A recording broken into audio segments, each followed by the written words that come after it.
Yo, what's good, Commanders Nation? It's Tuesday, January 20th, 2026, and bro, if you thought this offseason was going to be chill, let me stop you right there. Because while the rest of the NFL is out here on vacation mode, we're deep in rebuild territory shuffling pieces, promoting dudes, scouting the draft like it's humanity's last hope. And honestly, maybe it is. Today I've got 3 stories that are going to shape how we see this team moving forward.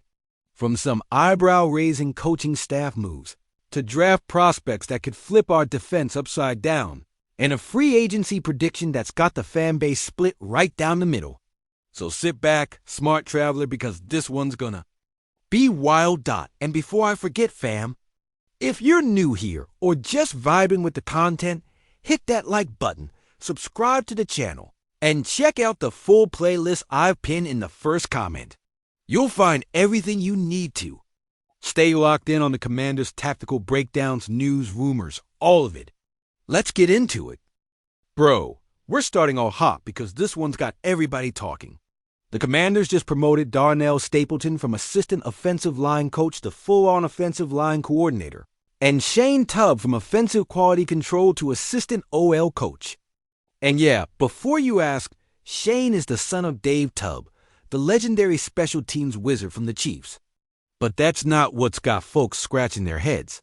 The real question is the context behind these moves. Listen, Dan Quinn fired, Cliff Kingsbury and Bobby Johnson after a brutal season. Makes sense, right? We finished 5-12. The offense was a mess. Jaden Daniels missed 10 games. Terry McLaurin had his worst year. Okay, changes had to be made. But then why? Promote guys who were already part of that same staff. If the offense was bad enough to clean house, shouldn't you bring in fresh minds instead of promoting dudes who were there when it all fell apart? Here's where it gets interesting. According to Dan Graziano from ESPN, Stapleton has been working closely with new OC David Blau and was a key piece in game planning and protection schemes over the past 2 years. So, this isn't some random experiment. This guy's been in the kitchen, helping cook up the plays, designing protections, tweaking blocking schemes. So Quinn's logic might be, okay, the system failed, but this guy knows the system inside out. Pair him with Blau, who's on the same wavelength, and maybe we can fix it from within. But bro, is that enough? Being a solid assistant is one thing. Leading an entire unit? That's a whole different beast. Now Stapleton's got to manage egos, adjust schemes, communicate directly with Blau, and make sure every dude on that line is locked in. And let's not forget how bad the O-line was this year. Jaden was under pressure constantly. The run game was hit or miss. And some games it felt like we were playing with 4 linemen instead of 5. Let me paint the picture for you. There were games where Jaden had to bail from the pocket in under 2 seconds because the protection just collapsed. Guards getting pushed back like rag dolls. Centers missing blitz pickups, letting linebackers run free at our franchise QB. That can't happen again, bro. It just can't. Now Stapleton's got to prove he's the guy to fix it. If he really was involved in the planning, then he shares some of the blame. But maybe he saw the issues from the inside and had the answers, just didn't have the authority to act. Now he does. Let's talk about his background because this matters. Stapleton's got real pedigree. Played in the NFL as an offensive lineman. Wasn't drafted in 2007 out of Rutgers. Had to grind his way in as an undrafted. Free agent with the Steelers. That alone is wild. Most UDFAs don't even make it to training camp. But not only did he make it, he stuck around. In 2008. When Kendall Simmons got hurt, Stapleton stepped in as a starter. Not for a game or two, he started the final 12 regular season games. Then he played all 3 playoff games, including Super Bowl 43 against the Cardinals, which the Steelers won 27-20-3. Think about that. You're an undrafted guy. Nobody expects anything from you. And suddenly you're protecting Ben Roethlisberger in the freaking Super Bowl. That takes a different mindset, bro. That takes confidence, preparation, and nerves of steel. And that's Exactly what this team needs right now. After Pittsburgh. He had a short stint with the Patriots in 2010, but knee injuries ended his playing career. Instead of walking away, he dove into coaching. Been climbing the ladder ever since, learning, grinding, studying different systems. And now, after over a decade as an assistant, he's finally getting his shot to lead. And you know what, fam? I want to believe. I want to believe this guy can fix the O-line and give Jaden the protection he deserves. Because if Stapleton can bring even a sliver of that championship mindset he had as a player, we've got a real shot at turning this around. But let's be real. This is a massive risk. If Stapleton fails, if the O-line is still trash next year, Dan Quinn's going to look like a coach who couldn't read the room. And worse, Jaden Daniels, our future, is going to keep taking unnecessary hits. We saw what happened this year when he missed 10 games. The team fell apart. No identity, no momentum, no hope. Then there's Shane Tubb, promoted to assistant OL coach. Young guy, early 30s, comes from elite coaching bloodlines. His dad, Dave Tubb, is a 3-time Super Bowl champ with the Chiefs and one of the most respected special teams coaches in NFL history. So Shane grew up in film rooms, hearing high-level football talk. That's a priceless education, but being a coach's kid doesn't guarantee anything. You've got to earn respect, prove you know your stuff, and execute at a high level. Now Shane gets that chance. He'll be working under Stapleton, learning from someone who's been in the trenches. So the big question, is this genius or desperation? On one hand, Quinn's betting on continuity guys who know the system, who already click with Blau, who understand the vision. That's value, especially when you're installing a new offense. Starting from scratch with outsiders can slow everything down, but on the flip side, you're promoting dudes who are part of the collapse. And that's what's got the fan base split. If they were part of the problem, how can they be the solution? Quinn's going to have to answer that with results. Personally, I think Quinn's playing chess, not checkers. I think he sees something in Stapleton that we don't.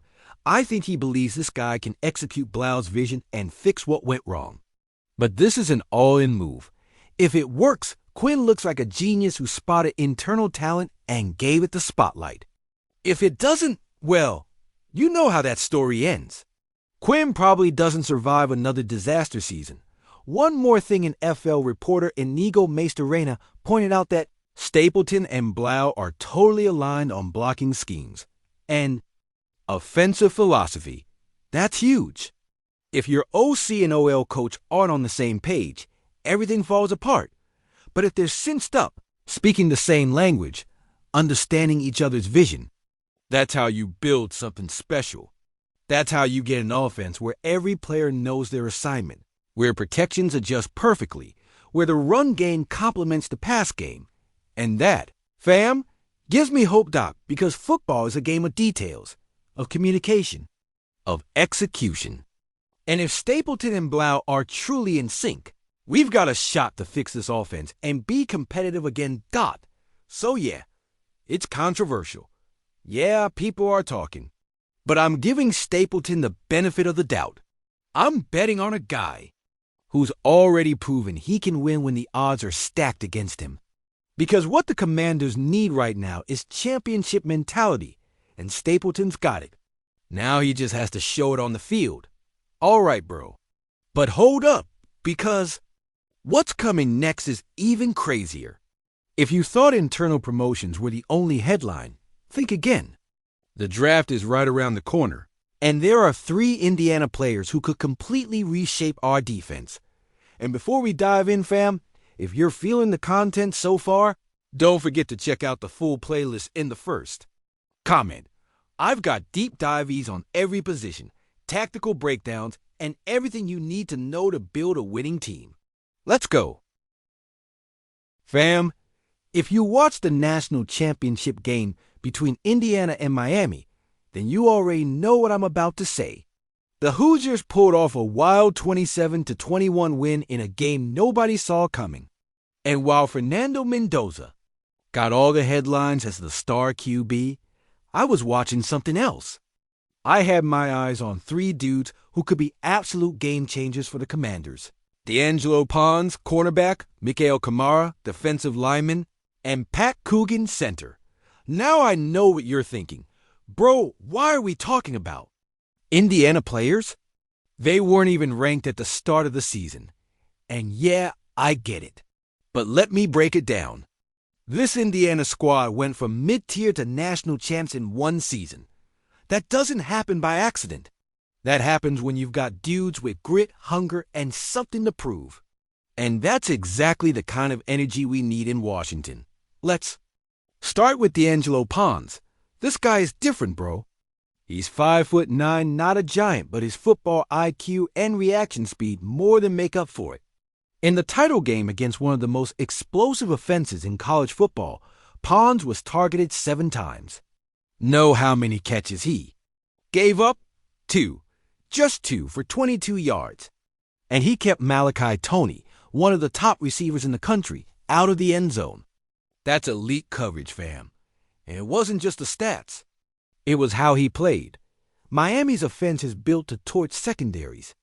They've got speed, a smart QB, and a coordinator who know how to create mismatches. But Pons didn't flinch. He played with confidence, clean technique, and that scrappy energy that makes you forget he's not 6'1". What I love most about him, he's not just a man coverage guy. He's got instincts. He reads routes before they even develop. He knows when to jump a pass, when to stay patient, when to bait a throw. That's high-level football IQ. Now I know some of y'all are thinking, we already got Mike Sainristil, another undersized corner with a big heart. Why add another? And I hear you. Sainristil was one of the few bright spots on our defense this year. He played with fire, and proved size isn't everything. But here's the thing, fam. You can never have too many good corners. Never. Injuries happen. Matchups change. And if you don't have depth in the secondary, you're toast. Look at what happened to the Cowboys this year. A couple injuries and their defense fell apart. And Pons isn't just depth. He's a potential day one starter. He's currently projected to go in the top 50 picks. And honestly, if he falls to us, it's a steal. He brings more than just physical tools. He brings football smarts, competitiveness, and that championship mindset. Picture this. Sainristil in the slot, Pons on the outside, and another solid corner on the opposite side. That gives you flexibility. That gives you options. That gives you the ability to match up with any offense.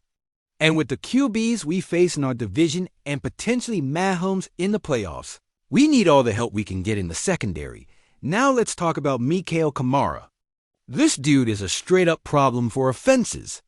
He only had 2 sacks this season, which might not sound like much. But fam, Pro Football Focus credited him with 58 pressures. 58! That means he was constantly in the quarterback's face, forcing bad throws, disrupting rhythm, creating chaos. In the championship game, he only had recorded pressure, but that's because Miami game planned around him. Double teams, chip blocks, whatever it took to slow him down. And even when he wasn't getting home, his presence changed the entire flow of the game. And here's the kicker: Kamara isn't just a pass rusher. He's rock solid against the run. Only 3 missed tackles all season. Just 3. And he prevented 20 conversions or touchdowns, including 4 in the title game. When it mattered most, Kamara showed up. And his biggest play, it came on special teams. He blocked a punt that bounced into the zone and was recovered for a touchdown. In a game decided by 6 points, that play was massive. Kamara's projected to go in the middle rounds, 3rd or 4th. And honestly, he'd be a perfect fit for us. Doesn't matter our new DC, is if you can generate pressure, you've got a roll. Whether it's a 4-3-3-4 nickel, whatever Kamara can produce. And let's be real, one of our biggest issues this year was the lack of consistent pass rush. We had flashes, but nothing steady. And that puts your secondary in a bind. If the QB has all day to throw, someone's going to get open. But if you've got a guy like Kamara who can win one-on-ones, collapse the pocket, and force quick decisions, that changes everything. Suddenly your DBs only have to cover 4, 2 or 3 seconds instead of 5. That's a game changer. Last but not least, let's talk about Pat Coogan, Indiana center. I know centers aren't flashy. Nobody's making highlight reels of clean snaps or solid blocks. Centers only show up in the highlights when something goes wrong. But bro, this guy's a rock dot in the championship game. Coogan played 32 pass protection snaps and allowed just 1 pressure. 1 against one of the best D-lines in the country. And over the whole season, he gave up just 10 pressures total. That earned him a pass blocking efficiency rating of 98.9 out of 100 from PFF. That's elite, bro. And it's not just pass pro. Coogan's got versatility. He's played guard too. That means he can slide around depending on how we build the line. And that's huge, especially when injuries hit. Now, he's not the most athletic guy. He's not going to win any foot races. But what he lacks in raw speed, he makes up for with technique, smarts, and consistency. And honestly, that's what you want in a center. He's projected to go on day 3, probably 5th or 6th round. And while I wouldn't expect him to start right away, depending on what happens with Andrew Wiley and Nick Allegretti in free agency, having a developmental guy with big game experience wouldn't be a bad move. Because at the end of the day, you need depth on the O-line. You need guys who can step in when someone goes down and keep the offense from falling apart. So here's my final take on these 3. They've got something most prospects don't. They've got championship pedigree. They know what it feels like to win when everything's on the line. They know how to handle pressure, how to execute in big moments, how to stay locked in when the lights are brightest. And that, bro, is priceless. The Commanders need winners. We need guys who don't fold under pressure. We need dudes who've been there, done that, and know what it takes to reach the top. And Pons, Kamara, and Coogan have proven they've got that. Obviously, we're not drafting all 3, unless we pull off some wild trades. But if any of them are on the board when we're up, we've got to take a serious look. Because the draft isn't just about talent. It's about mindset. It's about character. It's about finding players who elevate everyone around them. And these guys, they've got it. All right, fam. Up next is a prediction that's got the fan base completely split. ESPN's throwing out a name for free agency that could shake everything up. But before we get into that, remember to check out the full playlist in the first comment. I've got videos on free agency, cap space, roster building, everything you need to stay locked in. Let's roll. Fam, when I saw this ESPN prediction from Aaron Schatz, I nearly spit out my coffee. They're saying the Commanders could make a big-time splash in free agency by signing Breece Hall, the star running back from the New York Jets. And bro, I don't know if this is genius or just straight up wild. But let's break it down because there's a lot to unpack here. First off, who is Breece Hall? And why does this even make sense on paper? This dude just had a career-best season over. 1,065 rushing yards and 350 receiving. He's a legit dual-threat back. He can run between the tackles, bounce it outside, catch passes out of the backfield, and hold his own in pass protection. He's the full package, man. And he's only 25 years old, which means he's just hitting his prime. Not some. Worn-down vet. Not a guy with one good year left. He's in his peak window, and when you watch his tape, bro, it's all there.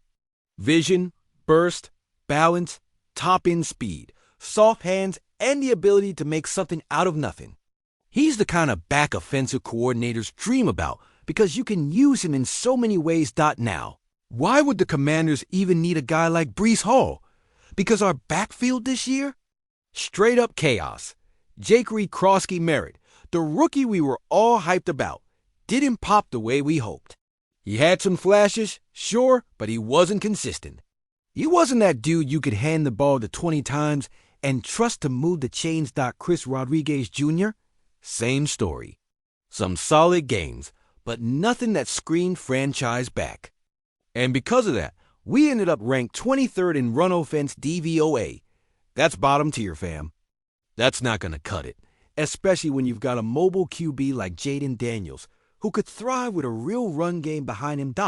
So, yeah, from a need standpoint, it makes sense. We need a workhorse. Someone who can tote the rock 15 to 20 times a game and keep defenses honest. And Breece Hall? He's that guy. But here's where I've got a big problem, bro. And it's a real one. Are we really about to drop a fat bag on a running back when we've got massive holes elsewhere? Let's be real, fam. Running backs don't win championships in today's NFL. Quarterbacks do. Offensive lines do. Edge. Rushers do. Lockdown corners do. But running backs? As good as they are, they're replaceable. Look at the Eagles when they let Miles walk. Everyone thought their run game would fall off. But they brought in Dandre Swift and kept it moving. Look at the Niners when they lost Raheem Mostert. Plugged in another guy and didn't miss a beat. Running backs are system players, bro. They're products of the O-line, the scheme, the play calling, and here's the biggest issue: Breece Hall is going to want a monster contract. We're talking $12 to $15 million per year, maybe more. And that money, we could use it to fix the O-line, or bring in a top-tier edge rusher, or lock down a safety or corner to solidify the secondary. Because if your O-line can't open holes, it doesn't matter who your running back is. You could have Barry Sanders in his prime, and he's still getting hit in the backfield every play. And if your defense can't stop anyone, it doesn't matter how many yards your RB racks up, you're playing from behind all game. Plus, Hall's going to have a ton of suitors. We're not the only ones watching. Teams with more cap space, better situations, and stronger O-lines are going to be in the mix. The Texans might want him to pair with C.J. Stroud. The Bengals could grab him to give Joe Burrow a real run game. The Bucs might want him to replace Rachaad White. So even if we want him, there's no guarantee we land him. That said, there is one argument for this move that I can't ignore. If we bring in Breece Hall, it could completely unlock Jaden Daniels. Think of it, defenses have to respect the run. If they've got to stack the box to stop Hall, that opens up the entire passing game. Suddenly, you've got one-on-ones on the outside. You've got space over the middle. You've got time for Jaden to operate because defenses can't blitz as aggressively. And when Jaden has time and space, that's when he's at his most dangerous. That's when he can use his legs, extend plays, and make magic happen. That's when he becomes the dual threat nightmare we saw flashes of before the injury. And don't sleep on this. Hall is a top-tier pass protector.